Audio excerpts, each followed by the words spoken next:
Hello and welcome back to 365 Days with mxmtoon. I'm Maia, a singer, songwriter, videomaker, Oakland native, and a world health advocate.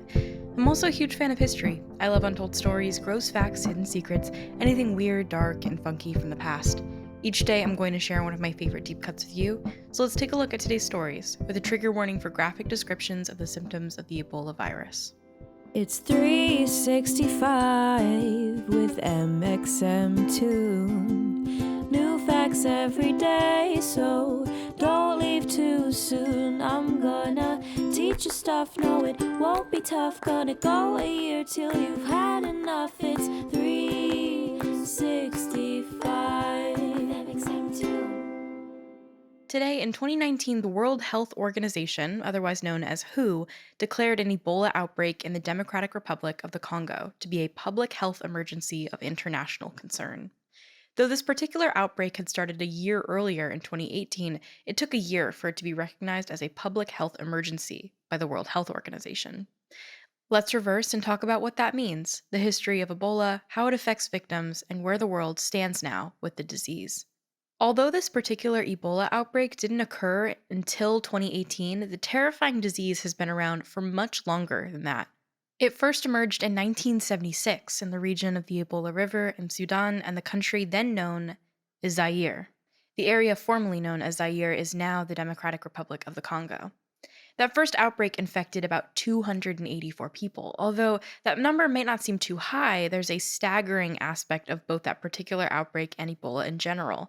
The mortality rate was 53%.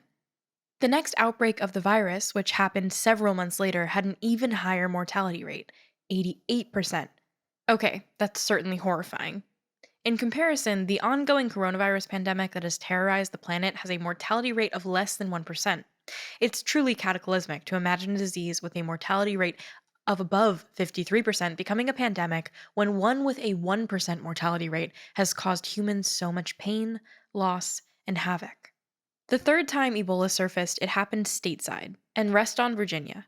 It was identified in 1989 when infected monkeys were transported to Reston from the Philippines. In a strange turn of events, this appearance of Ebola didn't result in anyone actually developing full-blown hemorrhagic fever. So no humans died, but it was a stark reminder of how easy it could be for a virus that many assumed to be localized to the African continent to travel abroad to the United States.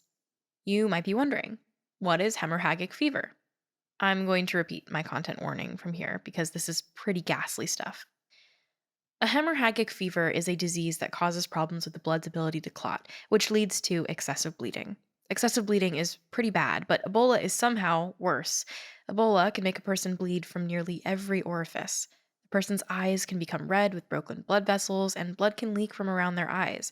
They might vomit blood, and the muscles can dissolve as their blood vessels break, causing paralysis and making it look like someone's face is melting off. I'll stop with the graphic descriptions here, but it's really one of the most horrifying diseases that you can possibly imagine.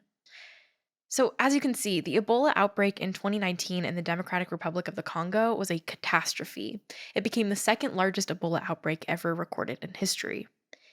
The outbreak was declared over about a year later on June 25th, 2020.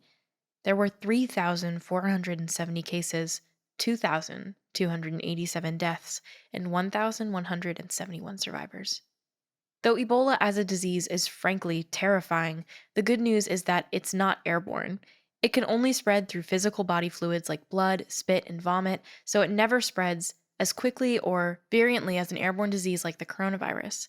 Nevertheless, it's important to remember that diseases of all stripes can erupt anywhere in the world at any time, and we need to support populations all over the world when they are stricken by such cataclysmic events. Though diseases like Ebola are terrifying, it's important that we talk about them, so that way they remain in the public eye instead of being swept under the rug. It's important that we never forget the victims and their families. We're so lucky to have the dedicated researchers and scientists who devote their lives to stopping diseases like Ebola from spreading worldwide, and who work to save those who do encounter the disease. Now, for a much lighter topic, let's talk about some music. Today, we're joined by a very special guest, MyKey. He's here to talk about this day in his history. Hey everyone, it's Mikey from the artist known as MyKey. Today is July 17th, 2021. It's a big day. I get to celebrate an anniversary of a release today. On July 17, 2020, I put out a song called Hand Me Down. And at the time, it was so nice to put out. I was sitting on it for so long. It was just a good feeling to finally share it with the world. And here we are today. I get to celebrate the 1-year anniversary of it being out there. So hope everyone's got their little wins to celebrate today. Hope everyone's happy and healthy. And, just having a dope day. And now for today's final segment, I'll be going back into my own photo archives to see what I was up to on a July 17th in my life. Oh my god, I can't believe I've made it this far with having something to say for nearly every single day of my life so far. Pretty wild. Let's see what I was doing. The summer months are always kind of like pretty low key on my end. I don't think I take a lot of photos because I'm usually just spending a lot of time with my family. On July 17th, 2016, I was upstate as I usually am most summers with my family. Upstate New York is where I go to visit my grandma. And in 2016, they usually do a special thing where they rent out a speedboat for a day and we can take it out on the lake. This is like a very special occasion because I don't know, like being able to have access to a speedboat is pretty fun. And I like going swimming in the lake with my family. It's a really, really good time. Yeah, so I was doing that like 5 years ago now. It feels like yesterday. I'm really excited. I am actually going upstate pretty soon. I'm very excited to do that and see my family. So that'll be a really good time and just appreciate and enjoy getting to see your loved ones when you can. It's been a really long time and a very hard year so far to talk about, disease. Actually, with COVID, it's been a very weird year that I haven't gotten to see a lot of my family. Yeah, I don't know. I think if I can give you any piece of advice, it's to remember the moments that you've had with your loved ones and try to make more of them as well. Thanks for going back in time with me, and remember to subscribe wherever you listen to podcasts. Come back tomorrow for more stories from the past. It's 365 with mxmtoon.